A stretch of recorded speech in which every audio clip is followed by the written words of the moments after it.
So now we're going to talk about objections. Now, as I said earlier, we don't really need to handle objections if there are none present, but we most certainly need to handle them before we discuss money. And we also may need to handle the price objection at a later stage after we discuss money. So handling objections is an extremely important skill. In fact, it's such an important skill that we've actually created a course just for handling objections. The number one reason for that is because there's a huge amount of information and practice that needs to actually be done for handling objections appropriately. But also, it's one of the things that we find people have the most trouble with. Handling objections is not an easy thing. The number one reason for that is because people have to, tend to be afraid of conflict. They tend to feel that objections are a negative thing, and it makes them a little nervous to be able to handle these objections without the idea that they might get into some kind of confrontation. So what we've done is we've identified and articulated the process of how to handle objections most appropriately without it becoming a struggle, without it becoming nerve-wracking, and without it becoming a confrontation. So I encourage you to listen to this very, very closely. However, if you feel like you need to learn more about handling objections, then we do have another course that is specifically oriented around this subject. It's lengthy and it does in fact deal with a lot more examples of how to handle specific objections that arise on a frequent basis, including an analysis of how often certain objections arise, because we've studied all of that.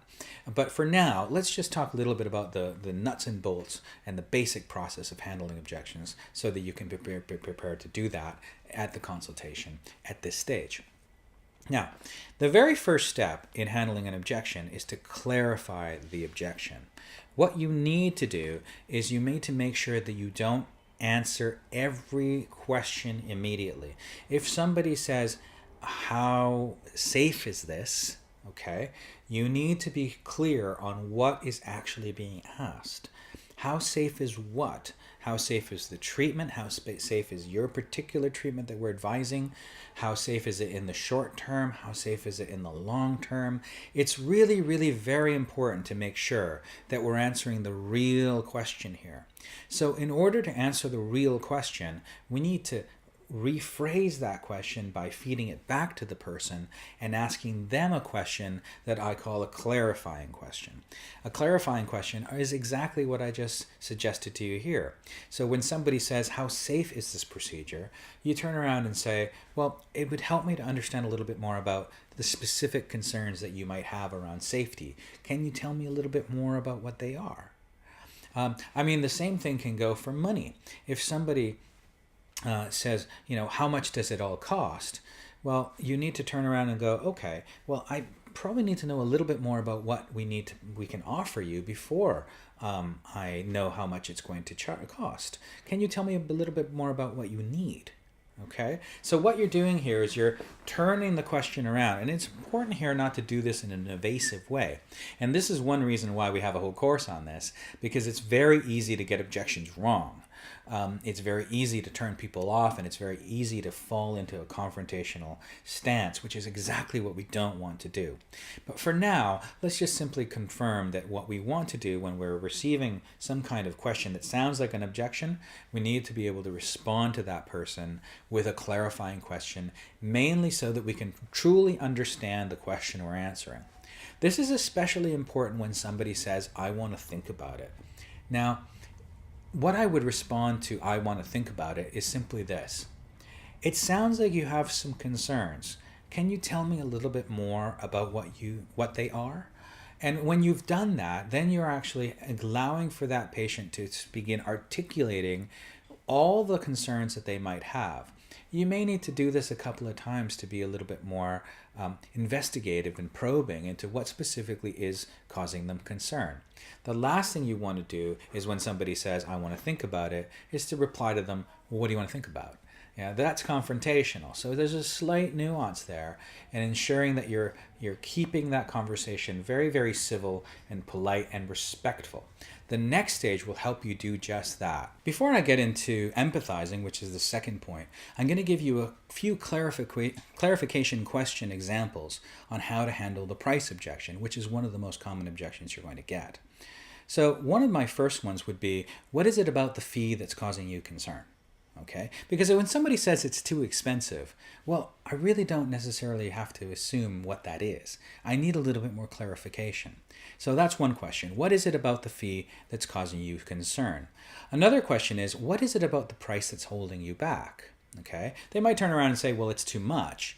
And that would help me then ask another question, which is, well, is it the size of the investment, or is it your ability to afford monthly payments? And at that stage, I might be perfectly suited to communicate to them the value of looking at this on a financing level and be able to split up a big investment into monthly payments. I might even, if neither of those two options work, for example, if they don't like that it can be split up in monthly payments and they don't like the fact that it's actually a big, large sum, perhaps there's another issue which really comes down to trust. So I would ask, well, if you had the money, would you decide to spend it with us? Okay, because a lot of people might say something's too expensive, but they'd happily pay that amount or more with somebody they trusted more. So what I'm trying to do here is I'm trying to get at what the real objection is. In this particular case, the money objection is in fact a smokescreen for the actual objection, which is in fact trust. Alternatively, I could also ask, if I could make it affordable for you, is that something that you'd be more interested in? And that helps address not so much going into the negotiation aspects, but trying to work out monthly payments in such a way that we can offer something that's a little bit more affordable than what we might initially offer. Well, how I usually might suggest doing that is to work around offering interest-bearing options instead of interest-free options. Interest-bearing options can often supply with longer terms at lower monthly payments, whereas interest-free options tend to be shorter terms at higher monthly payments. There's a lot of ways that you can organize how to help people pay for this particular procedure.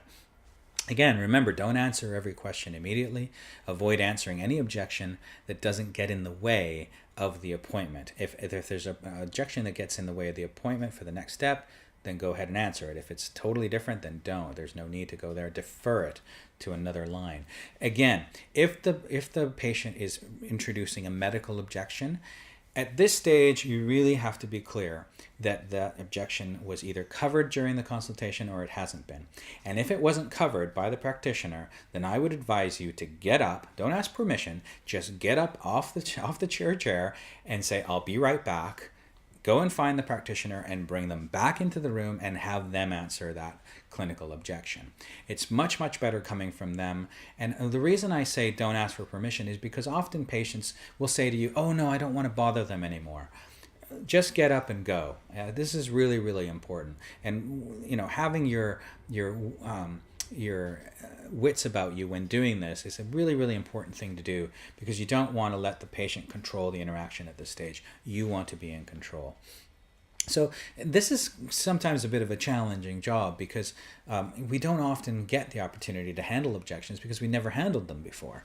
So I would really suggest to you that this is something you want to role play a lot.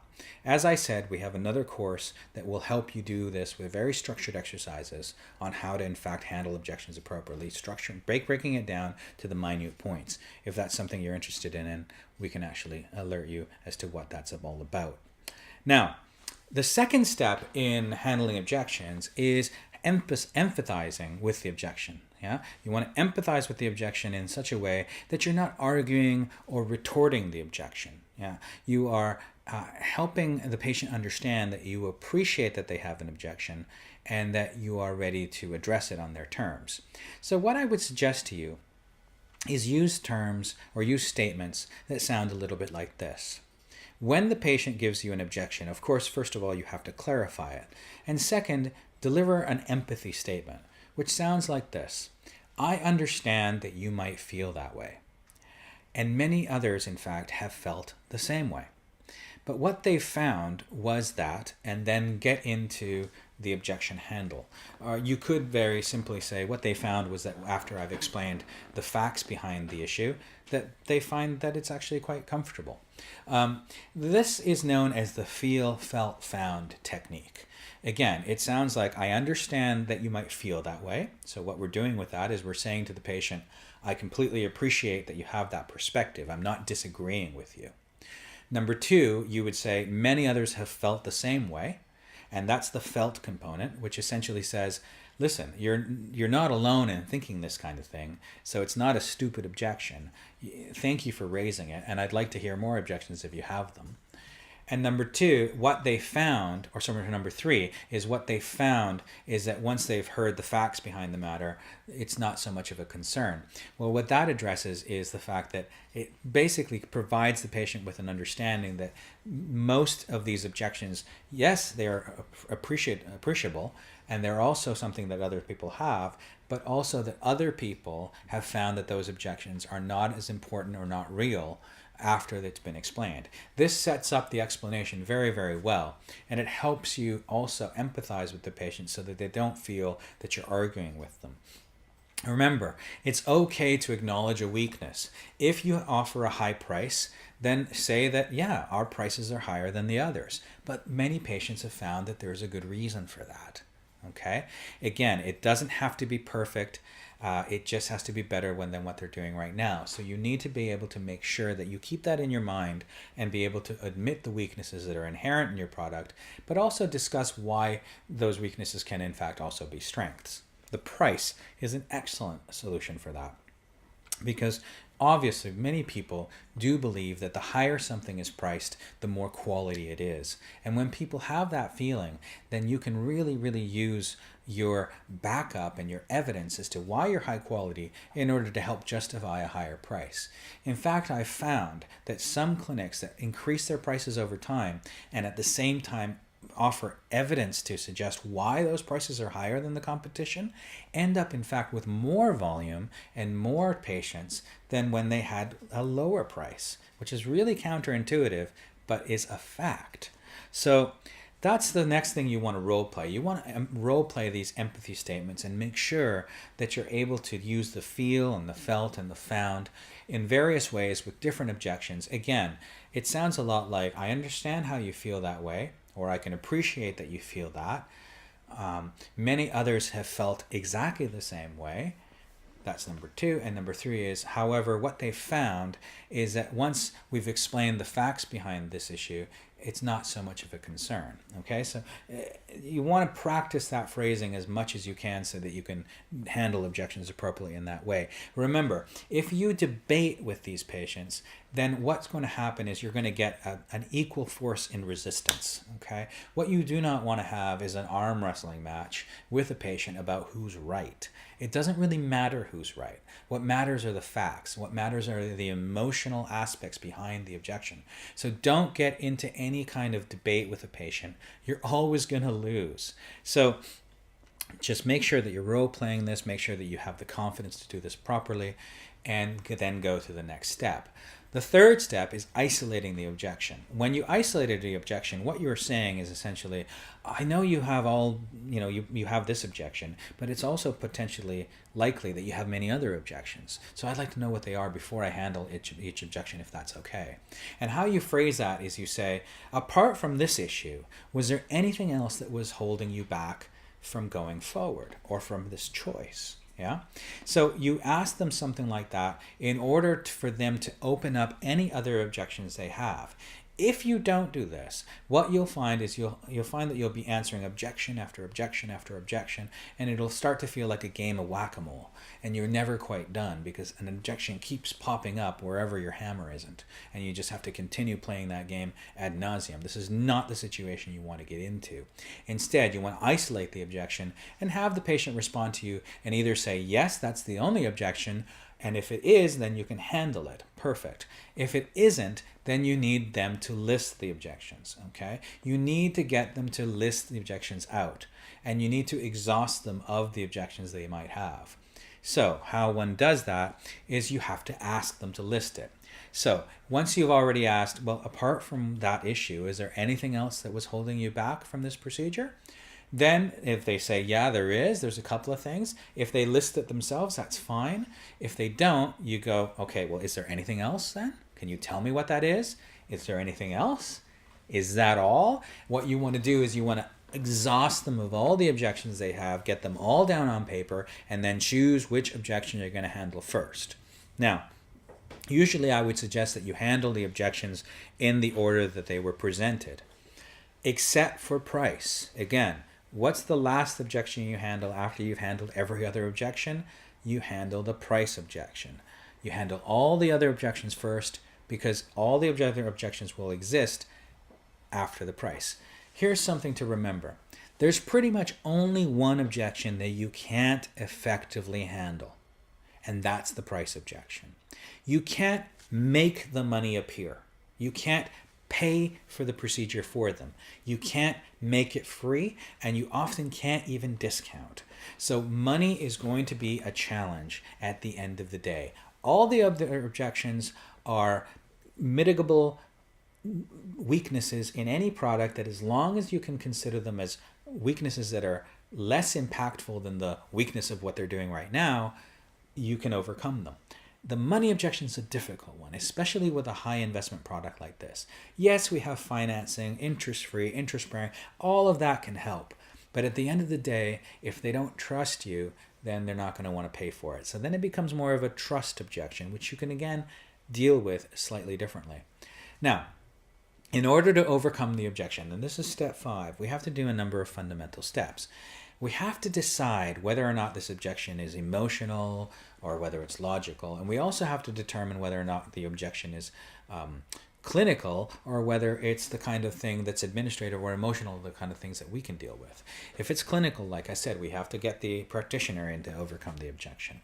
But let's assume they've done their job and that we are actually only handling emotional objections or administrative objections surrounding time, date, price, or other things surrounding the kinds of things we discussed in the discovery. So you'll recall the concept, the dominant buying motive. This is especially important to actually bring up again. You had agreement from the patient that the dominant buying motive was important and that it was clear and that it was accurate. You also had agreement from the patient that if you could solve their problem with the solution that they had in their sights at the time that they wanted it achieved, that was also going to be something that they were very interested in. So I want you to remind them of those comments. I want you to remind them that we have an understanding of what they're looking for, and we have the ability to give it to them when they want it. So that's important. Any weaknesses, like I said, that are inherent in the product or in the company have to be balanced against the actual benefits that can be attained by following through with the procedure. You have to remind them about the perspective here. Is a little bit of dry eye going to get in the way of having this lifetime of glasses-free convenience? Is a little bit of discomfort, if they imagine there's going to be discomfort in the procedure that lasts a couple of days, enough to get in the way of a lifetime of freedom from glasses and contact lenses? Is this amount of money that might be difficult to afford right now going to get in the way of all of the benefits that they're going to experience in the future, including the fact that they now own their vision instead of have to rent their vision with glasses and contact lenses? So there's lots of different things that you can say and use. The whole gist of this is in ensuring that you're bringing up the pain, and you're balancing that with the gain, and that you're creating some perspective with the person. The other thing that you also have at your disposal are the priorities and the criteria that this person gave you in some of the questions in the discovery. If they have concerns about those particular issues, then you need to know that you need to bring that back up. And really, if they already told you what was of particular importance to them when they gave you answers to the priority question and the criteria question, then really there should have been that addressed throughout the rest of the consultation by yourself and the practitioner, and make sure that you're communicating that now if it hasn't. Because perhaps the patient still has those concerns, that they need it to be convenient, that they need you to have expertise, and they haven't yet heard anybody tell them that in fact those things are there and that you do have them. So this is really important. This is how you overcome the objection. It's a question of reasoning, but it's also a question of using those emotions to make sure that they are always pitted against these small weaknesses that are inherent in every product and ensure that the person gets perspective. That's what it's all about. Most objections are out of perspective. If you can balance the benefits that might be accrued and the long-term nature of the effects that might come to the patient if they make these short-term costs and have these short-term pains, then you're going to have many patients deciding that yes, they're willing to go through a little bit of discomfort, a little bit of risk, a little bit of pain.